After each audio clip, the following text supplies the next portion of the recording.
Hey beauties, welcome back to my channel. As I'm sitting here filming today's video, it is September 15th, but you're not going to be seeing this until sometime in October. I'm not exactly sure when, but the reason is because for the first time in the history of my YouTube channel, I have planned in advance. I am always talking about how much I love the Sephora Pro makeup brushes. These are some of my favorites. I use them every single time I do my makeup. So I wanted to create a video dedicated to explaining all of my favorites. Of course, the real reason I'm filming today is that I finally got around to deep cleaning all of my brushes, and I honestly have no idea when that will happen again. During the Sephora Holiday Savings event, these makeup brushes are 30% off across the board for all Beauty Insider tiers. And I always think this is one of the best deals and promotions you can pick up during the savings event, because not only are these brushes really incredible quality, but they're very reasonably priced even throughout the year. So the eye brushes are around $16 to $20, and the face brushes are about $30 to $34. I don't think there's a single brush more than $34, and then you got 30% off. I filmed today's makeup look, so as I walk you through the get ready with me process, I'm gonna go really in depth on each of my favorite brushes, explain to you the best products to use them with, how I like to use each brush, so hopefully by the end of today's video, you will have a very thorough understanding of the Sephora Pro Collection brushes, how they compare to one another, and if you should be adding any of these to your cart this time around. We are starting with foundation. I know a lot of people start with primer. These brushes would work for primer as well. Depending on the product, you might apply your primer with your fingers, but you could use these brushes to apply your primer as well. And this is not all of the Sephora Pro foundation brushes that exist. There are others that I like, but I don't find myself grabbing them that often, or I don't have them. Believe it or not, I do not have every single brush. My favorites are the 56, the 47, and the 55. I'm starting with the 55. This is a fluffier foundation brush. It's a little bit different than most of the foundation brushes you will see. And that's what I love about it, is that it is kind of fluffy, so the hairs aren't quite as dense. As you use it, the hairs are going to fan out a little bit, and it is kind of meant to pick up a little bit of your product. It's not going to steal your foundation, but this is great for shearing out formulas. So I like to use this with heavier foundations when I want them to look more natural. Estee Lauder Double Wear, Chanel Ultra Le Tint, anything that's medium to full coverage, the Charlotte Tilbury Airbrush Flawless Foundation, you know, the ones that you have to be very careful because it can end up looking like a foundation mask.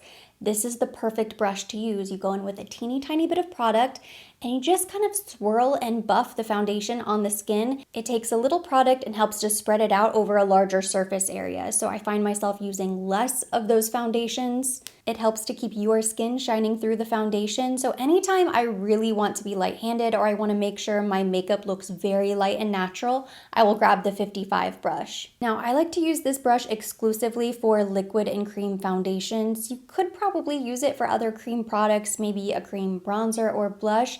But I would caution you, you might have to be careful because the beauty of this brush is that it helps to blend the product over a larger area. So you wouldn't necessarily get a nice precise application. It would really depend on the product. Next, we have the Foundation 56 brush, and I believe this is the brush that I've had the longest, so you have definitely seen me use this brush if you watch my videos. I love this foundation brush, especially with the Giorgio Armani Luminous Silk Foundation. It just works. I think because this brush is great for stippling, you kind of press the product into the skin, so everything lays really flat, close and smooth on the skin surface. This is a really versatile brush. You can use it with light coverage foundations, medium coverage, full coverage foundations. It is going to give you more coverage because it's a little bit smaller. It's going to keep the product concentrated in a smaller area. So it's also great for going back to add coverage in specific places, like maybe over a breakout on the chin, or if you need a little more coverage in the cheek. Now, this is a multitasker. I use this brush constantly for cream blushes, for cream bronzers. Because it's great for kind of stippling, it just does a great job with bronzer. Doesn't blend it too far all over the face. You can still get a nice concentrated sculpt. It's also really nice for cream blush because you can concentrate right on the apple of the cheek. A lot of times if I do cream products and then I feel like they blended all over the face, everything's just sort of melted together. If I need to go back with a foundation brush or a little concealer to just sort of touch up, this is a great brush. I'll use this to kind of help blend under the eye, blend underneath the bronzer. This is one of those brushes that I use probably every single time I do my makeup for something. Even if I don't use this for foundation, I'm gonna use it in my makeup routine. It's a great brush. Now this is a new favorite. This is the Foundation 47 brush, and as much as I love the 56, this might edge it out just a tiny bit as being my favorite for foundation because it's sort of an angled paddle brush. The hairs are slightly tapered, so the way it presses against the skin is just really nice. Now this you can use to stipple like the 56, but you can also use this to just glide on the face. So I use this for all different types of foundation. For my stick foundation, I always use a brush like this. It's really easy to pick up product from the stick and then apply to the face. That way you're not going directly on the face with the stick and applying too much. It does not matter what product I use, the application is incredibly smooth, smooth as butter whenever I apply with this brush. It just glides on the skin. And I like that because it's a little flat and tapered, it has a really nice bend to it.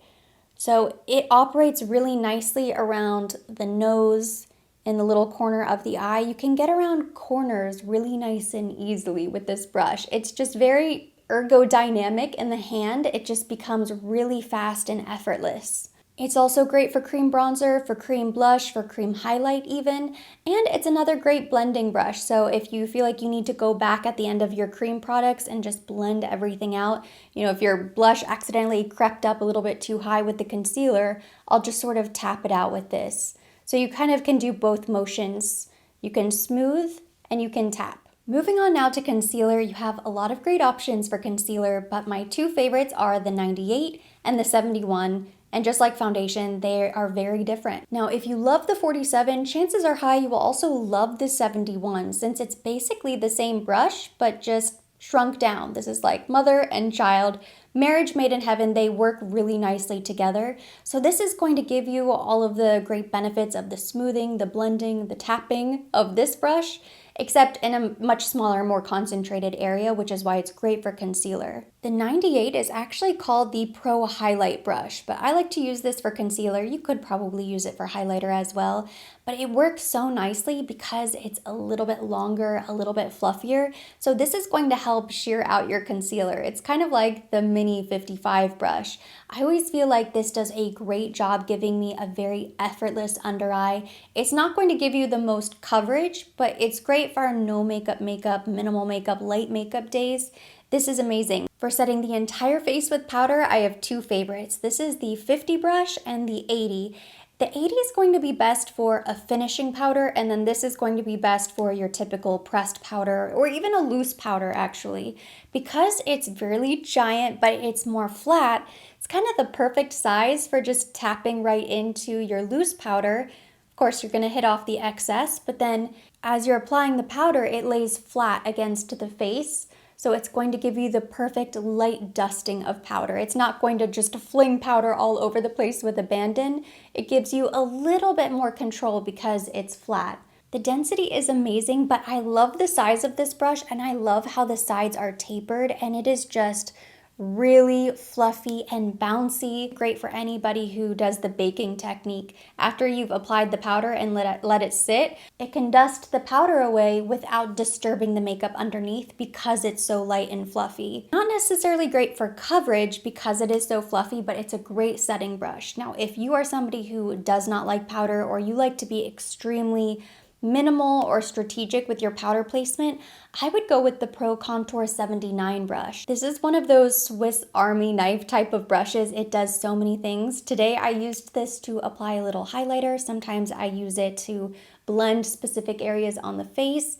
I'll use it for setting powder as well beneath the eye. It's a do-it-all brush. Because it's much smaller, it's really nice for just tapping underneath the eye. And it allows you to press a little bit more than the larger brush. Because it's a bit smaller, you can be very precise with your placement. So if you only want to set right underneath the eye, but you want to keep the rest of the cheek nice and glowy, this would be a great option for you. If you're dealing with a makeup emergency, some sort of mistake, maybe your bronzer is going on extremely patchy, if you applied too much blush, this is kind of like the magic eraser of brushes because it allows you to blend. It's still nice and fluffy. It's not going to disturb the makeup, but it's small, so you can target concentrated areas. I'll sometimes tap a little additional powder and just go back at the end of my makeup and blend everything. And then we have the 80, one of the largest, fluffiest makeup brushes. It feels so luxurious. It's perfectly tapered. It feels so buttery soft on the skin. This is so huge. This is going to be really great for the body, but if you're using it for the face, I think this is a great finishing powder. So what I mean by finishing powder is the Hourglass finishing powder, maybe the Guerlain Meteorites. This is the perfect brush to just kind of swirl, swirl, swirl, and then do a light tap, a light dusting all over the face. You're not going to be able to concentrate in specific areas. Basically covers the entire cheek region. The brush you've definitely seen me using the most when it comes to bronzer is the 59 brush. This is such a perfect bronzer brush because you can see it's nice and fluffy, but it's not quite as huge and overwhelming as those previous powder brushes. It does help you blend the bronzer on the skin. It's not going to disturb the makeup. However, it allows you to be a little bit more precise so you don't end up getting bronzer all over the entire face. I do have another option here for anybody who typically uses a cream bronzer, maybe more than powder, and that is the 87 Pro Highlight Brush. This is a giant brush. I guess maybe it would highlight the body. I could never use this for the face. It's a fan brush, but it's very thick. I think the size is just too big to use this for highlight, but it's really nice for chiseling out the cheekbone. It still has a little fluffiness, so it's not going to make your angles too sharp or too harsh. Some cream bronzers are more buttery than others. Some can be a little bit stiff, but as long as the product is nice and buttery, this is amazing for cream bronzer as well. At this point, we're basically done with the face brushes. I have two more blush brushes to talk about, and I really love them both. I go back and forth between the two. I really wouldn't say there's one that I love so much more than the other. So the first is the 96 brush. I use this constantly. It's a little bit larger, a little bit longer, so it's a bit fluffier. It is slightly tapered, but very fluffy, so it bends really nicely on the cheek. It's a very user-friendly brush. Now, the 99 brush is a newer brush for me. I picked this up last year. When I say new, I mean within the past year. This I've been using for years. This one maybe a year or so, and it's a bit smaller. You can see it has a spade shape, so it's kind of tapered to a point, flat and tapered on both sides, so it's sort of a mini version of the 50 powder brush. Since it's a bit smaller, this is great when you want to be very precise with your placement. I like that it's kind of the perfect size for getting the apple of the cheek. If you just want to boop, stamp your blush and you don't want it to go too far, this is the perfect size. This is really versatile because you can also use it for powder. Because it's tapered and a bit flat, it's really nice for patting and pressing powder beneath the eye. It's also really nice for blending, and I think this brush works a little bit better for a cream blush. If it's maybe the Rare Beauty blush, or what's another one? More of a liquidy blush, what I'll do is I'll typically apply it on my hand, and then I use this brush to pick up the product and then lightly diffuse it on the skin. I use the 99 for creams and powders. I use the 96 just for powder. Moving on now to eye brushes. These are all of my favorites and I love them with my whole heart. However, I have to be honest, I would say the face brushes are a bit stronger for Sephora than the eye brushes. These are great, but they don't have as much variety. Like, I feel like I have everything I need. If I got rid of all of my other face brushes and all I was left with was my Sephora Pro brushes, I would be fine. I wouldn't miss the other brushes. I basically don't really touch them anyways. Occasionally, I'll toss in a Rephr brush, a BK Beauty brush. For eyes, I wish they would bring out more brushes. I feel like they could really expand their eye range. So these may or may not work for you. I mean, this is as basic and simple as it gets, but if you're looking for something really unique, you're probably not going to find it. I'm going in order of application, not importance. So I'm going to start with the 15 brush. I like this brush. I used this today with my Merit Solo Shadow. It's a cream product. I think this would be really nice for cream or powder. It's a very generic eyeshadow brush shape, so you probably already have something like this, and I couldn't say this is going to do something so different for you. I really like the size of this brush because it fits really nicely on the lid. You could also use this to cut your crease or to blend out the crease if you wanted to create something a little bit more dramatic. So there are other ways you can use this brush, but it's a basic eyeshadow brush. One step up size-wise from the 15 is the 14. So this is a little bit larger, but again, it's still kind of a basic eyeshadow brush shape. So today, when I applied the Merit shadow all over the lid, I went back with my 14 brush to smooth everything out in the crease. That way it looked really smooth, blended. It certainly helps that that eyeshadow just happens to be really thin and pliable, and it's just so easy to blend. I could also have probably done that with my fingers, but this is a great brush for blending any cream products on the eye. Depending on the amount of lid space you have to work with or your eye shape, you might also use this as an application brush. It's a little bit softer, a little bit fluffier, so I find this works nicely for blending. This isn't going to be amazing for a precise application. The 18 brush I use every day to smoke out the lower lash line. And you can use this with cream products or powder products. It's the perfect dome shape, so it just lightly buffs any eyeshadow, any cream shadow beneath the lower lash line to give you that really soft, blown out look. It could also be used for the crease or any small intricate areas that need blending or application. You could probably use this to blend out a cut crease as well. It's just the perfect shape, the perfect size. I love how soft and fluffy it is, but it's tapered, so it's not a messy brush. This is more of a precision brush. One of my makeup philosophies is that you can never have too many blending brushes. I think that probably came from when I didn't have as big of a collection and I would always run out of them, or they would always be dirty when I needed a blending brush. So now I keep plenty of 26s stocked. The 26 is going to be the best blending brush for the crease, just blending brush for anything, but definitely the crease, above the crease. It's small enough that it's not going to give you raccoon eyes, but this will basically fix all of your problems. No, but it will fix any mistakes, fix any little harsh edges that you might have. Going to blend, blend, blend. It is the perfect blending brush. I already have a few, but this is one of those brushes that I can't live without. I use it every single day, so I may go back for one more of these brushes as well. The smaller version of the 26 is the 24. This is a great brush for depth and dimension. Most of the time, if I pull out my 24, it's because I'm adding some darker shadow or something in the outer V area, maybe a pop of color even. I like the size of this brush because it's really nice for just sort of tapping to apply. And then once you've applied the product, then you can go back and blend because it is fluffy. The 24 is going to be a great brush for anybody who likes to have fun with their eyeshadow and mix colors, textures, play with trends.